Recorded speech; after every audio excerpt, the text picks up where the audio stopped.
আজ ৯ ডিসেম্বর বেগম রোকেয়া দিবস। বাঙালি নারী জাগরণের পথিকৃৎ বেগম রোকেয়ার কর্ম ও আদর্শ স্মরণ করে পালিত হয় দিবসটি। নারীর ক্ষমতায়ন ও শিক্ষার অধিকার আদায়ে তার সুখ্যাতি দেশ বিদেশে ছড়ালেও নিজ এলাকায় সে প্রত্যাশা পূরণ হয়নি বলে মত এলাকাবাসীর। স্মৃতিকেন্দ্র চালু হলেও বন্ধ রয়েছে কার্যক্রম। রংপুর প্রতিনিধি জাহাঙ্গীর আলম বাদলের পাঠানো তথ্যচিত্রে আরও জানাচ্ছেন লিওন আজাদ। অবহেলিত, অশিক্ষিত ও নির্যাতিত নারীদের কল্যাণে হয়েছেন জগৎজয়ী। সুলতানার স্বপ্ন এই লেখার মাধ্যমে স্বাগত জানিয়েছেন বাংলার অবরোধ বাসনী নারীদের জেগে ওঠার। বলছি নারী জাগরণের অগ্রদূত বেগম রোকেয়ার কথা।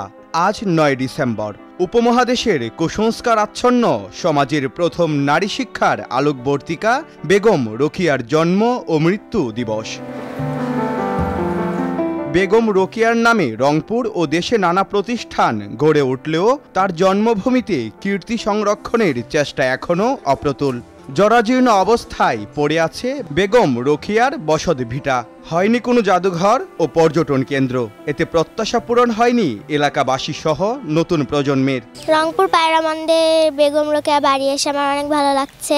বেগম রোকেয়ার সব স্মৃতি মুছে যাচ্ছে দিন দিন। এই দর্শনীয় স্থানে আরও যদি কিছু সংযুক্ত করা যেত বাচ্চাদের জন্য, তাহলে অনেক ভালো হতো। আমাদের বেগম রোকেয়ার স্মৃতি বিজড়িত পায়রাবন্দকে আরও যেন উন্নত করা হয়। রোকেয়াকে নিয়ে যে অবহেলা, এই অবহেলার অবসান ঘটার একটা প্রত্যাশা ছিল আমাদের কাছে, কিন্তু আমার কাছে যেটা মনে হচ্ছে যে এই প্রত্যাশায় আসলে ঘুরে বালিয়ে। দেশ বিদেশে রোকেয়ার আদর্শ মানুষের কাছে তুলে ধরে নারীদের উন্নয়নে বেশ কিছু উদ্যোগের কথা জানান এই কর্মকর্তা।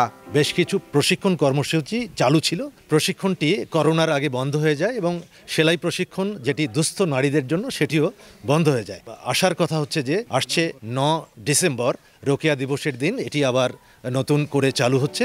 সংগ্রাম আর আলোকিত স্বপ্নকে ধারণ করে প্রতি বছর পালিত হয় বেগম রোকেয়া দিবস। স্থানীয়দের দাবি, জন্মভূমি পায়রাবন্দে পর্যটন উন্নয়ন ও কীর্তি সংরক্ষণে বছর জুড়ে বাস্তবমুখী উদ্যোগ নেবে কর্তৃপক্ষ।